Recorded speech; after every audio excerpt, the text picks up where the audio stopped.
തമ്പുരാനെ, വിശുദ്ധ കുരിശിൻ്റെ അടയാളത്താൽ ഞങ്ങളുടെ ശത്രുക്കളിൽ നിന്നും ഞങ്ങളെ രക്ഷിക്കുക. ഞങ്ങളുടെ തമ്പുരാനെ, പിതാവിൻ്റെയും പുത്രൻ്റെയും പരിശുദ്ധാത്മാവിൻ്റെയും നാമത്തിൽ ആമേൻ. ആദ്യം മുതൽ ഉണ്ടായിരുന്നതും ഞങ്ങൾ കേട്ടതും സ്വന്തം കണ്ണുകൊണ്ട് കണ്ടതും സൂക്ഷിച്ചു വീക്ഷിച്ചതും കൈകൊണ്ട് സ്പർശിച്ചതുമായ ജീവൻ്റെ വചനത്തെപ്പറ്റി ഞങ്ങൾ അറിയിക്കുന്നു. വിശുദ്ധ യോഹന്നാൻ എഴുതിയ 1-ാം ലേഖനം 1-ാം അധ്യായം 1-ാം തിരുവചനമാണ് നാം വായിച്ചു കേട്ടത്. ഏശയ്യാ പ്രവാചകന്റെ പുസ്തകം അധ്യായം 44. എൻ്റെ ദാസനായ യാക്കോബേ, ഞാൻ തിരഞ്ഞെടുത്തിരിക്കുന്ന ഇസ്രയേലേ, കേൾക്കുക. നിന്നെ സൃഷ്ടിക്കുകയും ഗർഭപാത്രത്തിൽ നിനക്ക് രൂപം നൽകുകയും ചെയ്ത, നിന്നെ സഹായിക്കുകയും ചെയ്ത കർത്താവ് അരുൾ ചെയ്യുന്നു. എൻ്റെ ദാസനായ യാക്കോബേ, ഞാൻ തിരഞ്ഞെടുത്തിരിക്കുന്ന ജഷ്റൂനെ, നീ ഭയപ്പെടേണ്ട. വരണ്ട ഭൂമിയിൽ ജലവും ഉണങ്ങിയ നിലത്ത് അരുവിയും ഞാൻ ഒഴുക്കും. നിന്റെ സന്തതികളുടെ മേൽ എൻ്റെ ആത്മാവും നിന്റെ മക്കളുടെ മേൽ എൻ്റെ അനുഗ്രഹവും ഞാൻ വർഷിക്കും. ജലത്തിൽ സസ്യങ്ങളും നദീതീരത്ത് അലരികളും പോലെ അവർ തഴച്ചു വളരും. ഞാൻ കർത്താവിൻ്റേതാണെന്ന് ഒരുവൻ പറയും, മറ്റൊരുവൻ യാക്കോബിൻ്റെ നാമം സ്വീകരിക്കും. മൂന്നാമതൊരുവൻ സ്വന്തം കയ്യിൽ കർത്താവിനുള്ളവൻ എന്ന് മുദ്രണം ചെയ്യും. ഇസ്രയേൽ ഏത് പ്രതിനാമം സ്വീകരിക്കുകയും ചെയ്യും. ഇസ്രയേലിൻ്റെ രാജാവും രക്ഷകനും സൈന്യങ്ങളുടെ നാഥനുമായ കർത്താവ് അരുൾ ചെയ്യുന്നു, ഞാൻ ആദിയും അനന്തവുമാണ്. ഞാനല്ലാതെ മറ്റൊരു ദൈവമില്ല. എനിക്ക് സമാനമായി ആരുണ്ട്? അവൻ അത് ഉദ്ഘോഷിക്കുകയും പ്രഖ്യാപിക്കുകയും തെളിയിക്കുകയും ചെയ്യട്ടെ. വരാനിരിക്കുന്ന കാര്യങ്ങൾ ആദ്യം മുതൽ അറിയിച്ചതാര്? ഇനി എന്ത് സംഭവിക്കുമെന്ന് അവർ പറയട്ടെ. ഭയപ്പെടേണ്ട, ധൈര്യം അവലംബിക്കുക. ഞാൻ പണ്ടേ പറയുകയും പ്രഖ്യാപിക്കുകയും ചെയ്തിട്ടില്ല. നിങ്ങൾ എൻ്റെ സാക്ഷികളാണ്. ഞാനല്ലാതെ മറ്റൊരു ദൈവമുണ്ടോ? മറ്റൊരു ഉന്നത ശില എൻ്റെ അറിവിലില്ല. വിഗ്രഹം നിർമ്മിക്കുന്നവർ ഒന്നുമല്ല. അവർ സന്തോഷം പ്രദർശിപ്പിക്കുന്ന വസ്തുക്കൾ നിഷ്പ്രയോജനമാണ്. അവരുടെ സാക്ഷികൾ കാണുന്നില്ല, അറിയുന്നുമില്ല. അതുകൊണ്ട് അവർ ലജ്ജിക്കുകയും ഒന്നിനും ഉപകരിക്കാത്ത ദേവനെ മെനയുകയും വിഗ്രഹം വാർക്കുകയോ ചെയ്യുന്നത് ആരാണ്? അവർ ലജ്ജിക്കുകയും വിഗ്രഹ നിർമ്മാതാക്കൾ മനുഷ്യർ മാത്രം. അവർ ഒരുമിച്ച് അണിനിരക്കട്ടെ. അവർ ഭയപ്പെടുകയും ലജ്ജിക്കുകയും ചെയ്യും. ഇരുമ്പ് പണിക്കാരൻ തീക്കനലിൽ വെച്ച് പഴുപ്പിച്ച് ചുറ്റിയെ കടിച്ചതിന് രൂപം കൊടുക്കുന്നു. അങ്ങനെ തൻ്റെ കരബലം കൊണ്ട് അത് നിർമ്മിക്കുന്നു. എന്നാൽ വിശപ്പ് കൊണ്ട് അവൻ്റെ ശക്തി ക്ഷയിച്ചിരിക്കുന്നു. ജലപാനം നടത്താതെ അവൻ തളരുകയും ചെയ്യുന്നു. തച്ചൻ തോത് പിടിച്ച് നാരായം കൊണ്ട് അടയാളം ഇടുന്നു. അവൻ തടി ചെത്തി മിനുക്കി മട്ടം വെച്ച് വരച്ച് ഭവനത്തിൽ പ്രതിഷ്ഠിക്കുവാൻ യോഗ്യമായ സുന്ദരമായ ആൾരൂപം ഉണ്ടാക്കുന്നു. അവൻ ദേവദാരു വെട്ടുന്നു, അല്ലെങ്കിൽ കരുവേലകവും സർളമരവും തിരഞ്ഞെടുത്ത് പുരുഷങ്ങൾക്കിടയിൽ വളരാൻ അനുവദിക്കുന്നു. അവൻ ദേവദാരു നടുകയും മഴ അതിന് പുഷ്ടി നൽകുകയും ചെയ്യുന്നു. പിന്നെ അത് വിറകിന് എടുക്കും. ഒരു ഭാഗം കത്തിച്ച് തീ കായ്ക്കുന്നതിനും ആഹാരം പാകം ചെയ്യുന്നതിനും ഉപയോഗിക്കുന്നു. വേറൊരു ഭാഗം എടുത്ത് ദേവനെ ഉണ്ടാക്കി ആരാധിക്കുകയും വിഗ്രഹം കൊത്തിയെടുത്ത് അതിൻ്റെ മുമ്പിൽ പ്രണമിക്കുകയും ചെയ്യുന്നു. തടിയുടെ ഒരു ഭാഗം കത്തിച്ച് അതിൽ മാംസം ചുട്ടു തിന്ന് തൃപ്തനാകുന്നു. തീ കത്തുന്നത് കൊണ്ട് അവൻ പറയുന്നു, കൊള്ളാം, നല്ല ചൂട്, ജ്വാലകൾ കാണേണ്ടത് തന്നെ. ശേഷിച്ച ഭാഗം കൊണ്ട് അവൻ ദേവനെ വിഗ്രഹത്തെ ഉണ്ടാക്കി അതിനെ പ്രണമിച്ച് ആരാധിക്കുന്നു. എന്നെ രക്ഷിക്കണമേ, അവിടുന്നാണല്ലോ എൻ്റെ ദൈവം എന്ന് അവൻ അതിനോട് പ്രാർത്ഥിക്കുന്നു. അവൻ അറിയുന്നില്ല, ഗ്രഹിക്കുന്നില്ല. കാരണം കഴിയാത്ത വിധം അവരുടെ കണ്ണുകൾ, ഗ്രഹിക്കാനാവാത്ത വിധം മനസ്സും അടഞ്ഞിരിക്കുന്നു. തടിയും പകുതി ഞാൻ കത്തിച്ചു, അതിൽ അപ്പം ചുടുകയും മാംസം വേവിക്കുകയും ചെയ്ത് ഭക്ഷിച്ചു. ശേഷിച്ച ഭാഗം കൊണ്ട് ഞാൻ മ്ലേച്ഛ വിഗ്രഹം ഉണ്ടാക്കുകയും തടിക്കഷ്ണത്തിന് മുൻപിൽ പ്രണമിക്കുകയോ ചിന്തിക്കാനോ മനസ്സിലാക്കാനോ ആരും വിവേകം കാണിക്കുന്നില്ല. അവൻ വെണ്ണീർ ഭുജിക്കുന്നു. അവൻ്റെ വഞ്ചിക്കപ്പെട്ട ഹൃദയം അവനെ വഴിതെറ്റിക്കുന്നു. തന്നെ തന്നെ സ്വതന്ത്രനാക്കാനോ തൻ്റെ വലത്ത് കൈയിൽ കപട്യമല്ലേ കുടികൊള്ളുന്നതെന്ന് ചിന്തിക്കാനോ അവന് കഴിയുന്നില്ല. യാക്കോബേ, നീ ഇവ ഓർക്കുക. ഇസ്രയേലെ ഓർമ്മിക്കുക. നീ എൻ്റെ ദാസനാണ്. ഞാൻ നിന്നെ സൃഷ്ടിച്ചു. നീ എൻ്റെ ദാസൻ തന്നെ. ഇസ്രയേലെ, ഞാൻ നിന്നെ വിസ്മരിക്കുകയില്ല. കാർമേഘം പോലെ നിന്റെ തിന്മകളും മൂടൽമഞ്ഞ് പോലെ നിന്റെ പാപങ്ങളെയും ഞാൻ തുടച്ചു നീക്കി. എന്നിലേക്ക് തിരിച്ചു വരിക. ഞാൻ നിന്നെ രക്ഷിച്ചിരിക്കുന്നു. ആകാശങ്ങളെ സ്തുതി പാടുക. കർത്താവേ ഇത് ചെയ്തിരിക്കുന്നു. ഭൂമിയുടെ ആഴങ്ങളെ ആർപ്പ് വിളിക്കുക. പർവ്വതങ്ങളെ, വനവൃക്ഷങ്ങളെ ആർത്ത് പാടുക. കർത്താവ് യാക്കോബിനെ രക്ഷിച്ചിരിക്കുന്നു. ഇസ്രയേലിൽ അവിടുത്തെ മഹത്വം പ്രകീർത്തിക്കപ്പെടും. ഗർഭത്തിൽ നിനക്ക് രൂപം നൽകിയ നിന്റെ രക്ഷകനായ കർത്താവ് അരുൾ ചെയ്യുന്നു. എല്ലാം സൃഷ്ടിക്കുകയും ആകാശത്തെ വിരിക്കുകയും ഭൂമിയെ വ്യാപരിക്കുകയും ചെയ്ത് കർത്താവ് ഞാനാണ്. ആരുണ്ടായിരുന്നു അപ്പോൾ എന്നോട് ഒരുമിച്ച്? വ്യാജപ്രവാചകന്മാരുടെ ശകുനങ്ങളെ അവിടുന്ന് വ്യർത്ഥമാക്കുകയും പ്രശ്നം വയ്ക്കുകയും വിഡ്ഢികളാക്കുകയും ചെയ്യുന്നു. വിജ്ഞാനികളുടെ വാക്കുകളെ അവിടുന്ന് വിപരീതമാക്കുന്നു. അവരുടെ ജ്ഞാനത്തെ ഭോഷത്വമാക്കുകയും ചെയ്യുന്നു. അവിടുന്ന് തൻ്റെ ദാസരുടെ വാക്കുകൾ ഉറപ്പിക്കുകയും ദൂതരുടെ ഉപദേശങ്ങൾ നിവർത്തിക്കുകയും ചെയ്യുന്നു. ജെറുസലേമിനോട് അവൾ അധിവസിക്കപ്പെടുമെന്നും യൂദയ നഗരങ്ങളോട് അവ പുനർനിർമ്മിക്കപ്പെടുമെന്നും നാശത്തിൽ നിന്ന് അവരെ താൻ പുനരുദ്ധരിക്കുമെന്നും അവിടുന്ന് അരുൾ ചെയ്യുന്നു. ഉണങ്ങിപ്പോവുക, നിന്റെ നദികളെ ഞാൻ വറ്റിക്കും എന്ന് അവിടുന്ന് ആഴത്തോട് കൽപ്പിക്കുന്നു. സൈറത്തിനെ പറ്റി ഞാൻ നിയോഗിച്ച ഇടയനാണ് അവൻ എൻ്റെ ഉദ്ദേശം സഫലമാക്കുമെന്നും ജെറുസലേമിനെതിരെ കുറിച്ച് അവൾ പുനർനിർമ്മിക്കുമെന്നും ദേവാലയങ്ങളെക്കുറിച്ച് നിന്റെ അടിസ്ഥാനം ഉറപ്പിക്കുമെന്നും അവിടുന്ന് അറിയുന്നു.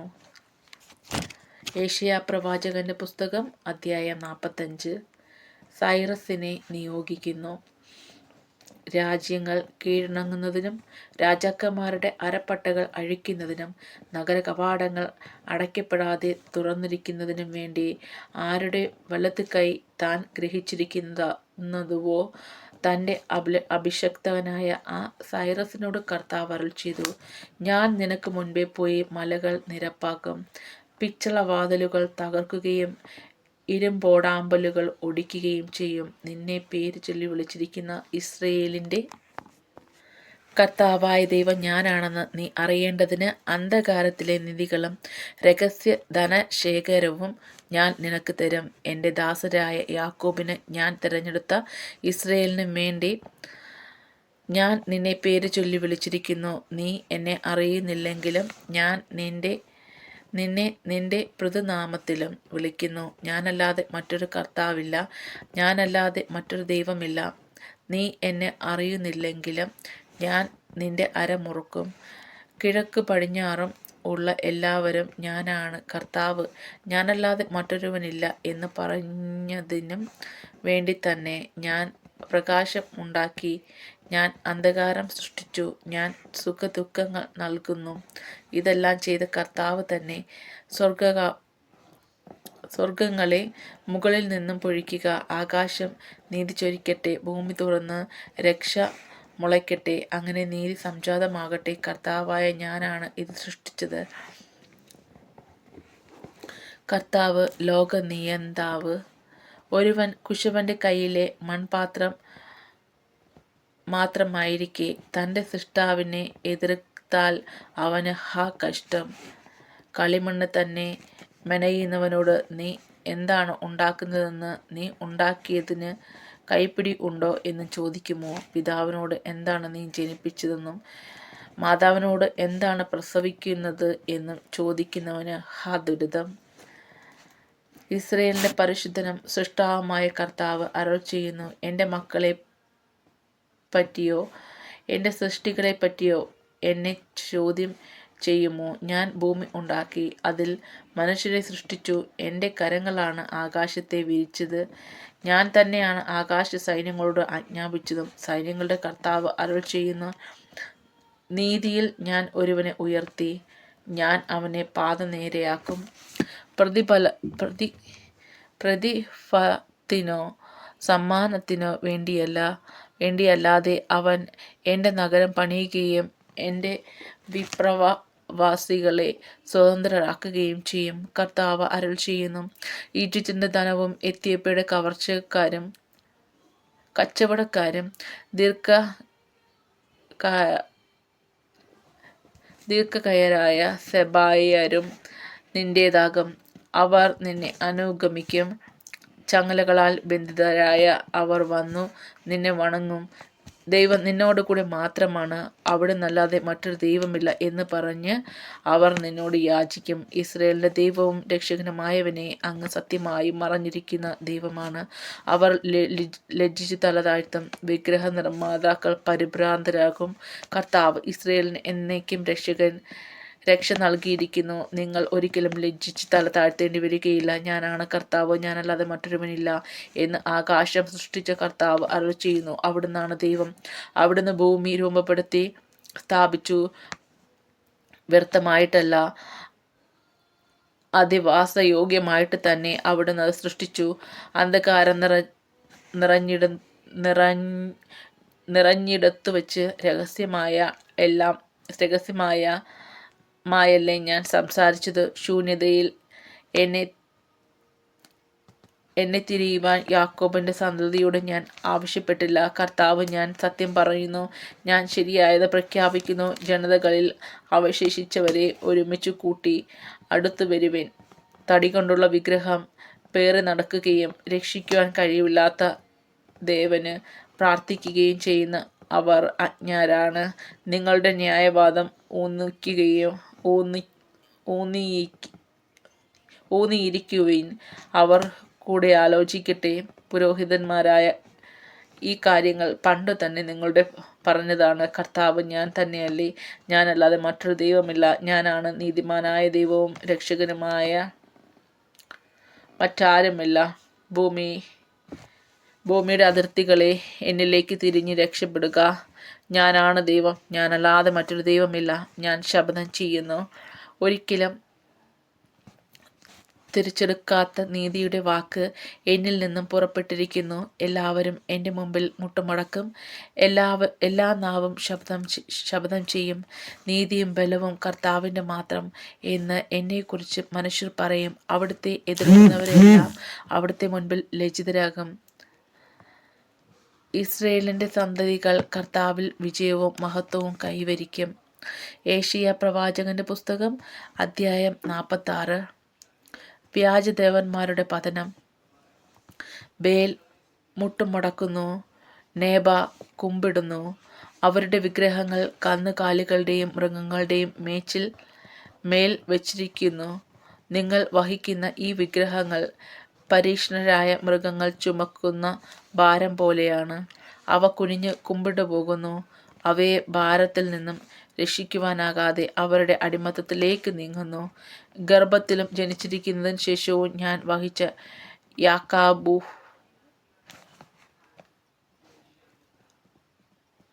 യാക്കോബ് ഭവനമേ, ഇസ്രായേൽ ഭവനത്തിൽ അവശേഷിക്കുന്നവരെ, എൻ്റെ വാക്ക് കേൾക്കുവിൻ. നിങ്ങളുടെ വാർദ്ധക്യം വരെ ഞാൻ അങ്ങനെ തന്നെ ആയിരിക്കും. നിങ്ങൾക്ക് നര ബാധിക്കുമ്പോഴും ഞാൻ നിങ്ങളെ വഹിക്കും. ഞാൻ നിങ്ങളെ സൃഷ്ടിച്ചു, നിങ്ങളെ വഹിക്കും, ചുമരിലേറ്റി രക്ഷിക്കുകയും ചെയ്യും. ആരോടും നീ എന്നെ സാദൃശ്യപ്പെടുത്തും?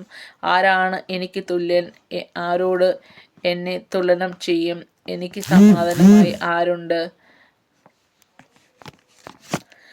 മടിശീലയിൽ നിന്ന് ധാരാളമായി സ്വർണവും വെള്ളിക്കോലിൽ തൂക്കി വെള്ളിയും എടുത്ത് ദേവനെ നിർമ്മിക്കുവാൻ സ്വർണ്ണപ്പണിക്കാരനെ അവർ കൂലി കൊടുക്കുന്നു. അതിൻ്റെ മുൻപിൽ വീണ് ആരാധിക്കുന്നു. അവർ അതിനെ ചുമരിൽ വഹിച്ചു കൊണ്ടുപോയി യഥാസ്ഥാനം ഉറപ്പിക്കുന്നു. അവിടെ നിന്നും അതിന് ചലിക്കാനാവില്ല. ഒരുവൻ കേണപേക്ഷിച്ചാൽ അത് ഉത്തരമരുളുകയോ ക്ലേശങ്ങളിൽ നിന്ന് അവനെ രക്ഷിക്കുകയോ ചെയ്യുന്നില്ല. അതിക്രമികളെ ഓർമ്മിക്കുവിൻ. നിങ്ങൾ ഇത് അനുസ്മരിക്കുകയും മനസ്സിൽ വയ്ക്കുകയും ചെയ്യുവിൻ. പഴയ കാര്യങ്ങൾ ഓർക്കുവിൻ. ഞാനാണ് ദൈവം, ഞാനല്ലാതെ മറ്റൊരു ദൈവമില്ല. ഞാൻ തന്നെ ദൈവം, എന്നെപ്പോലെ മറ്റാരുമില്ല. എൻ്റെ ഉപദേശങ്ങൾ നിലനിൽക്കും, എൻ്റെ ഉദ്ദേശങ്ങൾ ഞാൻ നിറവേറ്റുകയും ചെയ്യും എന്ന് പറഞ്ഞ് ആദിയിലെ ഞാൻ എൻ്റെ ഉദ്ദേശം വെളിപ്പെടുത്തി. പുരാതന കാലം മുതൽ സംഭവിക്കാനിരിക്കുന്നവ ഞാൻ വെളിപ്പെടുത്തി. കിഴക്ക് നിന്നും ഒരു ഹിംസ്ര പക്ഷിയെ ഞാൻ വിളിക്കും. എൻ്റെ അഭിഷ്ടം നിറവേറ്റുന്ന ഒരുവനെ ദൂരദേശത്തു നിന്നും വരുത്തും. ഞാൻ പറഞ്ഞു, അത് ചെയ്യും. തീരുമാനിച്ചു, അത് നടപ്പിലാക്കും. വിമോചനം അകലെയാണെന്ന് കരുതി മാർക്കമുഷ്ടികളെ എൻ്റെ വാക്കുകൾ കേൾക്കുവിൻ. ഞാൻ മോചനം ആസന്നമാക്കിയിരിക്കുന്നു, അത് വിദൂരത്തല്ല. ഞാൻ രക്ഷ താമസിപ്പിക്കുകയില്ല. ഞാൻ സിയോൻ രക്ഷയും ഇസ്രയേലിന് മഹത്വവും നൽകും. യെശയ്യാ പ്രവാചകന്റെ പുസ്തകം അധ്യായം 47. ബാബിലോണിന്റെ നാശം. കന്യകയായ ബാബിലോൺ പുത്രി, ഇറങ്ങി പൊടിയിലായിരിക്കുക. കൽദായ പുത്രി, സിംഹാസനം വെടിഞ്ഞ് നിലത്തിരിക്കുക. ഇനിമേൽ നിന്നെ മൃദുലയെന്നും കോമളയെന്നും വിളിക്കുകയില്ല. നീ തിരികല്ലിൽ മാവ് പൊടിക്കുക. നീ മൂടുപടം മാറ്റുക, മേലങ്കി ഉരിയുക, നഗ്നപാതയായി നദി കടക്കുക. നിന്റെ നഗ്നത അനവൃതമാകും, നിന്റെ ലജ്ജ വെളിപ്പെടുകയും ചെയ്യും. ഞാൻ പ്രതികാരം ചെയ്യും, ആരെയും ഒഴിവാക്കിയില്ല. നമ്മുടെ രക്ഷകൻ ഇസ്രയേലിന്റെ പരിശുദ്ധനാണ്, സൈന്യങ്ങളുടെ കർത്താവ് എന്ന് അവിടുത്തെ നാമം. കൽദായ പുത്രി, നിശബ്ദമായിരിക്കുക. നീ അന്ധകാരത്തിലേക്ക് പോവുക. ഇനിമേൽ ജനങ്ങളുടെ രാജ്ഞിയെന്ന് നീ വിളിക്കപ്പെടുകയില്ല. ഞാൻ എൻ്റെ ജനത്തോട് കോപിച്ചു, എൻ്റെ അവകാശം പ്രകൃതമാക്കി. ഞാൻ അവരെ നിന്റെ കൈകളിൽ ഏൽപ്പിച്ചു. നീ അവരോട് കാരുണ്യം കാണിച്ചില്ല. വിശുദ്ധരുടെ മേൽ പോലും ഭാരമേറിയ നുകം നീ വഹിച്ചു. നീ ഇത് ഗ്രഹിക്കുകയോ ഇത് എവിടെ അവസാനിക്കുമെന്ന് ഓർക്കുകയോ ചെയ്യാതെ എന്നേക്കും രാജ്ഞിയായിരിക്കും എന്ന് അഹങ്കരിച്ചു. ഞാനല്ലാതെ മറ്റാരുമില്ല. ഞാൻ വിധവയാകുകയില്ല, പുത്രനഷ്ടം ഞാൻ അറിയുകയില്ല എന്ന് സങ്കല്പിച്ച് സുരക്ഷിതരായിരിക്കുന്ന സുഖഭോഗിനി ശ്രവിക്കുക. ഇത് 2 ദിവസം, ഒരു ദിവസം, ഒരു നിമിഷത്തേത് എന്ന് നിനക്ക് ഭവിക്കും. നിന്റെ ക്ഷുദ്ര പ്രയോഗങ്ങളും മന്ത്രശക്തികളും മറികടന്ന് പുത്രനഷ്ടവും വൈവിധ്യവും അവിടെ പൂർണ്ണതയും നീ അനുഭവിക്കും. ക്രൂരതയിൽ നീ സുരക്ഷിതത്വവും കണ്ടെത്തി. ആരും കാണുന്നില്ല എന്ന് നീ വിചാരിച്ചു. നിന്റെ ജ്ഞാനം അറിവും നിന്നെ വഴിതെറ്റിച്ചു. ഞാനല്ലാതെ മറ്റാരുമില്ല എന്ന് നീ അഹങ്കരിച്ചു. രക്ഷപ്പെടാൻ വയ്യാത്ത നാശം നിനക്ക് ഭവിക്കും. അപരഹസ്യമായ അത്യാഹിതം നിനക്ക് വന്നു ചേരും. അപ്രതീക്ഷിതമായ വിനാശം നിന്റെ മേൽ പതിക്കും. ചെറുപ്പം മുതലേ നീ അനുവർത്തിച്ചിരുന്ന മന്ത്രിക വിദ്യകളും ക്ഷുദ്രപ്രയോഗങ്ങളും തുടർന്നും കൊള്ളുക. അതിൽ നീ വിജയിച്ചേക്കാം. ഭീതി ഉളവാക്കുന്നവനും നിനക്ക് കഴിഞ്ഞേക്കാം. ഉപദേശങ്ങൾ കൊണ്ട് നിനക്ക് മടുപ്പായി. ആകാശത്തിൽ രാശി തിരിച്ച് നിരീക്ഷിക്കുന്നവരും നിന്റെ ഭാവി അമാവാസികളിൽ പ്രവചിക്കുന്നവരും മുന്നോട്ട് വന്ന് നിന്നെ രക്ഷിക്കട്ടെ. അവർ വൈക്കോൽ തുരമ്പ് പോലെയാണ്. അഗ്നി അവരെ ദഹിപ്പിക്കുന്നു. തീജ്വാലകളിൽ നിന്ന് തങ്ങളെ തന്നെ മോചിപ്പിക്കുവാൻ അവർക്ക് ശക്തിയില്ല. അത് തണുപ്പും മാറ്റാനുള്ള തീക്കനലും ഇരന്ന് കയറാനുള്ള തീയുമല്ല. ചെറുപ്പം മുതൽ നിന്നോടൊപ്പം വ്യാപരിച്ച അഭിചാരകന്മാർ നിന്നെ ഉപേക്ഷിച്ച് താന്താങ്ങളുടെ വഴിയെ പോകും. നിന്നെ രക്ഷിക്കുവാൻ ആരും ഉണ്ടാവുകയില്ല. യെശയ്യാ പ്രവാചകന്റെ പുസ്തകം അധ്യായം 48. ചരിത്രത്തെ നയിക്കുന്നവൻ. ഇസ്രയേൽ എന്ന് വിളിക്കപ്പെടുന്നവനും യൂദയായിൽ നിന്ന് ഉത്ഭവിച്ചവനുമായ യാക്കോബിന്റെ ഭവനമേ, കേൾക്കുക. നിങ്ങൾ കർത്താവിന്റെ നാമത്തിൽ സത്യം ചെയ്യുന്നു, ഇസ്രയേലിന്റെ ദൈവത്തെ ഏറ്റുപറയുന്നു. എന്നാൽ അത് സത്യത്തോടും ആത്മാർത്ഥതയോടും കൂടെയല്ല. നിങ്ങൾ വിശുദ്ധ നഗരത്തിന്റെ ജനം എന്ന് അഭിമാനിക്കുന്നു. ഇസ്രയേലിൻ്റെ ദൈവത്തിൽ ആശ്രയിക്കുന്നു. സൈന്യങ്ങളുടെ കർത്താവ് എന്ന് അവിടുത്തെ നാമം. കഴിഞ്ഞ കാര്യങ്ങൾ വളരെ മുൻപേ ഞാൻ പ്രസ്താവിച്ചിരുന്നു. അവ എൻ്റെ അധരങ്ങളിൽ നിന്ന് തന്നെ നിങ്ങൾ അറിഞ്ഞു. ഞാൻ അവയെ വെളിപ്പെടുത്തി. ഉടൻ തന്നെ ഞാൻ പ്രവർത്തിച്ചു, അവ സംഭരിക്കുകയും ചെയ്തു. കാരണം നീ ദുഷ്ടാട്ടിക്കാരനും നിന്റെ കഴുത്ത് ഇരുമ്പ് പോലെ വഴക്കമില്ലാത്തതും നിന്റെ നെറ്റി പിത്തള പോലെ കഠിനവും ആണെന്ന് ഞാൻ അറിഞ്ഞു. നിന്റെ വിഗ്രഹമാണ് അത് ചെയ്തത്. നിന്റെ കൊത്തുവിഗ്രഹങ്ങളും വാർപ്പ് ബിംബങ്ങളുമാണ് അവ കൽപ്പിച്ചത് എന്ന് നീ പറയാതിരിക്കേണ്ടതിന് ഞാൻ മുൻകൂട്ടി പറഞ്ഞു. സംഭവിക്കുന്നതിന് മുൻപേ ഞാൻ പ്രസ്താവിച്ചു. നീ കേട്ട് കഴിഞ്ഞു. ഇനി കാണുക. നീ അത് പ്രഘോഷിക്കുകയില്ല. ഇന്നു മുതൽ ഞാൻ നിന്നെ പുതിയ കാര്യങ്ങൾ കേൾപ്പിക്കും. നിനക്ക് അജ്ഞാതമായ നിഗൂഢ കാര്യങ്ങൾ തന്നെ.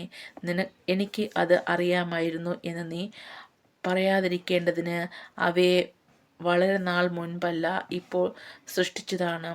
നിങ്ങൾ അവയെപ്പറ്റി കേട്ടിട്ടില്ല. നീ ഒരിക്കലും കേൾക്കുകയോ അറിയുകയോ ചെയ്തിട്ടില്ല. പണ്ട് മുതലേ നിന്റെ കാത് അടഞ്ഞാണ് ഇരുന്നത്. നീ വഞ്ചന കാണിക്കുമെന്ന് ജനം മുതലേ കലഹക്കാരനായി അറിയപ്പെടുമെന്നും ഞാൻ മനസ്സിലാക്കിയിരുന്നു. എൻ്റെ നാമത്തെ പ്രതി ഞാൻ കോപം അടക്കി. എൻ്റെ മഹിമയ്ക്കായി നിന്റെ വിച്ഛേദിക്കാതെ ഞാൻ അത് നിയന്ത്രിച്ചു. ഞാൻ നിന്നെ ശുദ്ധീകരിച്ചു. എന്നാൽ വെള്ളി പോലെ കഷ്ടതയുള്ള ചൂളയിൽ നിന്നെ ഞാൻ ശോധന ചെയ്തു. എനിക്ക് വേണ്ടി മാത്രമാണ് ഞാനത് ചെയ്തത്. എൻ്റെ നാമം എങ്ങനെ കളങ്കമില്ലാതാകും? എൻ്റെ മഹത്വം ഞാൻ ആർക്ക് നൽകുകയില്ല? യാക്കോബേ, ഞാൻ വിളിച്ച ഇസ്രയേലേ, എൻ്റെ വാക്ക് കേൾക്കുക. ഞാൻ അവനാണ്, ആദിയും അനന്തവുമായവൻ. എൻ്റെ കരങ്ങളിൽ ഭൂമിക്ക് അടിസ്ഥാനമായിട്ടുണ്ട്. എൻ്റെ വലത് കൈ ആകാശത്ത് വിരിച്ചു. ഞാൻ വിളിക്കുമ്പോൾ അവ എൻ്റെ മുൻപിൽ ഒന്നിച്ച് അണിനിരക്കുന്നു. നിങ്ങൾ ഒന്നിച്ചു കൂടി ശ്രവിക്കുവിൻ. അവരിൽ ആരാണ് ഇവയെല്ലാം പ്രസ്താവിച്ചത്? കർത്താവ് സ്നേഹിക്കുന്നു. അവൻ ബാബിലോണിനെക്കുറിച്ചുള്ള അവിടുത്തെ തീരുമാനം നടപ്പാക്കും. അവൻ്റെ കരങ്ങൾ കൽദായ്ക്ക് എതിരെ ഉയരും. അതെ, ഞാൻ തന്നെയാണ്. അവൻ സംസാരിച്ചു, അവനെ വിളിച്ചത്, ഞാൻ അവനെ കൊണ്ടുവന്നു. അവൻ തൻ്റെ മാർഗത്തിൽ മുന്നേറും. എൻ്റെ സമീപം വന്ന് ഇത് കേൾക്കുക. ആദ്യം മുതലേ ഞാൻ രഹസ്യമായല്ല സംസാരിച്ചത്. ഇവയെല്ലാം ഉണ്ടായപ്പോൾ ഞാൻ ഉണ്ട്. ഇപ്പോൾ ദൈവമായ കർത്താവ് എന്നെയും അവിടുത്തെ ആത്മാവിനെയും അയച്ചിരിക്കുന്നു. നിന്റെ വിമോചകനും ഇസ്രയേലിൻ്റെ പരിശുദ്ധനുമായ കർത്താവ് അരുൾ ചെയ്യുന്നു. നിനക്ക് നന്മയായുള്ളത് പഠിപ്പിക്കുകയും നീ പോകേണ്ട വഴിയിലൂടെ നിന്നെ നയിക്കുകയും ചെയ്യുന്ന നിന്റെ ദൈവമായ കർത്താവ് ഞാനാണ്. നീ എൻ്റെ കൽപ്പനകൾ അനുസരിച്ചില്ലെങ്കിൽ നിന്റെ സമാധാനം നദി പോലെ ഒഴുകുമായിരുന്നു.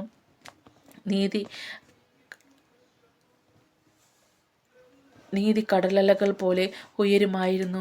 നിന്റെ സന്തതികൾ മണലാരണ്യത്തിൻ്റെ വംശം മണത്തരി പോലെയും ആകുമായിരുന്നു.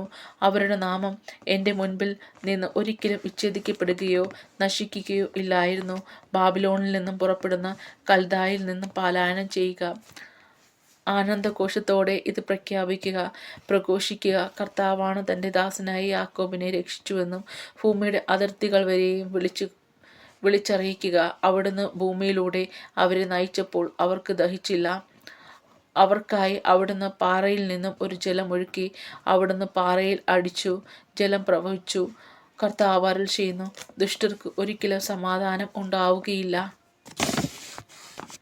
ഏശയ്യാ പ്രവാചകന്റെ പുസ്തകം അധ്യായം 49. കർത്താവിൻ്റെ ദാസൻ.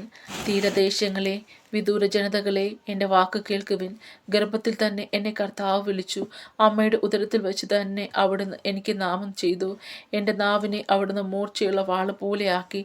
തൻ്റെ കൈയുടെ നിഴലിൽ അവിടുന്ന് എന്നെ മറച്ചു. എന്നെ മിനുക്കി അസ്ത്രമാക്കി. തൻ്റെ ആവനാഴിയിൽ അവിടുന്ന് ഒളിച്ചു വെച്ചു. ഇസ്രയേലേ, നീ എൻ്റെ ദാസനാണ്. നിന്നിൽ ഞാൻ മഹത്വം പ്രാപിക്കും എന്ന് അവിടുന്ന് അരുൾ ചെയ്തു. ഞാൻ പറഞ്ഞു, ഞാൻ വ്യർത്ഥമായി അധ്വാനിച്ചു. എൻ്റെ ശക്തി വ്യർത്ഥമായും നിഷ്ഫലമാക്കുകയും ചെലവഴിച്ചു. എങ്കിലും എൻ്റെ അവകാശം കർത്താവിലും പ്രതിഫലം ദൈവത്തിലുമാണ്. യാക്കോബിനെ തിരികെ കൊണ്ടുവരുവാനും ഇസ്രയേലിനെ തൻ്റെ അടുക്കൽ ഒന്നിച്ചു ചേർക്കുവാനും ഗർഭവസ്ത്രത്തിൽ വെച്ച് തന്നെ എന്നെ തൻ്റെ ദാസനായി രൂപപ്പെടുത്തിയ കർത്താവ് അരുൾ ചെയ്യുന്നു. എന്തെന്നാൽ കർത്താവ് എന്നെ ആദരിക്കുകയും എൻ്റെ ദൈവം എനിക്ക് ശക്തി ആവുകയും ചെയ്തിരിക്കുന്നു. അവിടുന്ന് അരുൾ ചെയ്തു, യാക്കോബിൻ്റെ ഗോത്രങ്ങളെ ഉയർത്തവനും ഇസ്രായേലിൽ അവശേഷിച്ചിരിക്കുന്നതുമായ ഉദ്ധരിക്കാൻ നീ എൻ്റെ ദാസനായിരിക്കുക. വളരെ ചെറിയ കാര്യങ്ങളാണ്. എൻ്റെ രക്ഷ ലോകാതിർത്തി വരെ എത്തുന്നതിന് ഞാൻ നിന്റെ ലോകത്തെ പ്രകാശമായി നൽകും. എൻ്റെ വെറുക്കപ്പെട്ടവനെ ജനതകളാൽ നിന്ദിതനും ഭരണാധികാരികളുടെ ദാസനുമായവനോട് ഇസ്രായേലിൻ്റെ പരിശുദ്ധനും വിമോചകനുമായ കർത്താവ് അരുൾ ചെയ്യുന്നു. നിന്നെ തിരഞ്ഞെടുത്ത ഇസ്രായേലിൻ്റെ പരിശുദ്ധനും വിശ്വസ്തനുമായ കർത്താവ് നിമിത്തം രാജാക്കന്മാർ നിന്നെ കാണുമ്പോൾ എഴുന്നേൽക്കുകയും പ്രഭുക്കന്മാർ നിന്റെ മുൻപിൽ സാഷ്ടാംഗം പ്രണമിക്കുകയും ചെയ്യും. പ്രവാസികൾ ജെറുസലേമിലേക്ക്. കർത്താവ് അരുൾ ചെയ്യുന്നു, പ്രസാദകാലത്ത് ഞാൻ നിനക്ക് ഉത്തരമരുളി. രക്ഷയുടെ ദിവസത്തിൽ ഞാൻ നിന്നെ സഹായിച്ചു. രാജ്യം സ്ഥാപിക്കാനും ശൂന്യമായ അവകാശഭൂമി പുനർവിഭജനം ചെയ്തു കൊടുക്കുവാനും ഞാൻ നിന്നെ സംരക്ഷിച്ചു. ജനത്തിൻ്റെ ഉടമ്പടിയിൽ നൽകിയിരിക്കുന്നു. ബന്ധിതരോട് പുറത്തു വരുവാനും അന്ധകാരത്തിലുള്ളവരോട് വെളിച്ചത്ത് വരുവാനും ഞാൻ പറഞ്ഞു. യാത്രയിൽ അവർക്ക് ഭക്ഷണം ലഭിക്കും. വിജനമായ കുന്നുകളെല്ലാം അവരുടെ മേൽച്ചിൽപ്പുറങ്ങൾ പോലെയായിരിക്കും. അവർക്ക് വിശക്കുകയോ ദാഹിക്കുകയോ ഇല്ല. ചൂട് കാറ്റോ വെയിലോ അവരെ തളർത്തുകയില്ല. എന്തുകൊണ്ടെന്നാൽ അവരുടെ മേൽ ദയുള്ളവൻ അവരെ നയിക്കും. നീർച്ചാലുകളിലൂടെ അവരെ കൊണ്ടുപോകും. മലകളെ ഞാൻ വഴിയാക്കി മാറ്റും.